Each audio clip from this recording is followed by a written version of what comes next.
Salut, bienvenue sur la page conseil bébé Alex. Aujourd'hui, nous parlerons de comment se faire former quand on n'a pas les moyens de payer sa formation. Vous savez, elles sont nombreuses des personnes qui, pour des raisons particulières dans la vie, ont manqué des ressources ou des personnes qui pouvaient payer leur formation afin de se faire intégrer sur le plan professionnel dans la vie. Donc, retenez bien ceci, ça c'est juste des astuces parmi tant d'autres que nous pouvons ici formuler. Première astuce que vous pouvez utiliser, rapprochez-vous des services sociaux d'abord, au sein desquels on offre souvent des formations gratuites pour toute personne intéressée à suivre une formation. L'une des premières choses que je voulais d'abord souligner ici en allant vers les services, sociaux, c'est que ces services sociaux ont souvent à leur sein ou alors offrent souvent des formations qui ne vont pas toujours aller dans le sens de ce que vous avez comme projet. Ça, c'est un. Parce que vous pouvez aller et vous allez constater que les services sociaux offrent des formations particulières dont elles ont le personnel ou alors elles sont en collaboration avec des structures qui donnent ces formations-là. Vous allez voir quelqu'un peut-être qui veut être, on va prendre un exemple parmi tant d'autres, qui veut être ingénieur. Le métier d'ingénieur, c'est une formation particulière. Or, les services sociaux vont peut-être vous positionner, vous placer dans une structure de la place qui va juste vous donner des compétences pour pouvoir travailler et à la fin, ça va se solder peut-être par un certificat de fin de formation ou une attestation de fin de formation.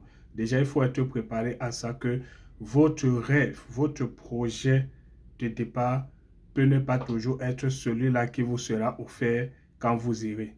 Mais vous pouvez faire une bifurcation dans votre parcours, c'est-à-dire vous prenez d'abord ce qui est là ou ce qui se rapproche de ce que vous voudrez faire pour pouvoir avoir des compétences que vous allez vendre et économiser et ensuite suivre la formation que vous aurez voulu faire.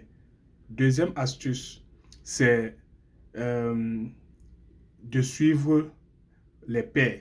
J'entends ici par pair toute personne qui exerce dans ce métier, dans un métier, soit dans le métier que vous avez toujours rêvé faire, soit dans un métier, ça peut être un voisin que vous voyez tout le temps sortir et qui a une formation, qui exerce dans un métier particulier, ou alors même un voisin ou un père, un grand frère du quartier qui a son atelier dans lequel il exerce.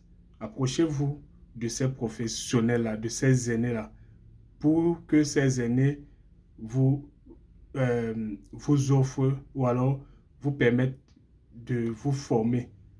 Et ici, ce n'est pas toujours gratuit, bon, gratuit au sens matériel du terme. Vous pouvez vous entendre. Ce qui est sûr, il y a beaucoup de grands frères, de professionnels dans leur atelier, dans leur structure, qui ont besoin de main-d'œuvre, qui ont parfois besoin des personnes qui seront disponibles à les accompagner ou alors à gérer un certain nombre de tâches dans leur structure.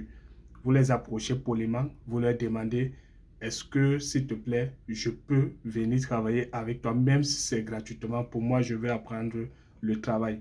Ça peut être un grand frère du quartier qui fait dans la cuisine, qui a sa restauration, ou bien une grande soeur, une maman. Vous allez apprendre la cuisine, même si à la fin, vous n'aurez pas peut-être une attestation de formation, mais au moins vous aurez des compétences. Et lesquelles compétences? Il y a des structures qui peuvent parfois vous embaucher parce que vous avez de la compétence technique pour pouvoir exercer. Il y a des structures au sein desquelles vous pouvez même y aller en ayant obtenu peut-être des bourses offertes par le gouvernement qui vous permettent d'aller faire ces formations-là qui parfois sont conditionnées peut-être à démontrant que vous avez je peux dire des compétences pour pouvoir suivre une formation qui va se solder avec un certificat. Donc, en premier lieu, c'est ce que je voulais partager ici avec certains qui n'ont pas ces astuces-là, qui n'ont pas ces fitness d'esprit-là, de pouvoir voir la vie dans ce sens-là. Donc, ça peut être un grand frère qui fait de la maçonnerie, qui fait dans la mécanique, qui fait de l'électricité, vous l'accompagnez, vous portez son sac et tout, vous êtes manœuvre. Vous apprenez le métier au début jusqu'à un certain niveau.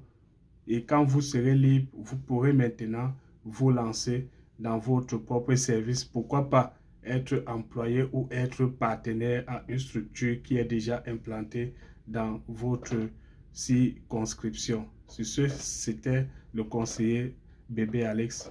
N'hésitez pas à laisser vos avis, à partager vos expériences sur le sujet. À la prochaine.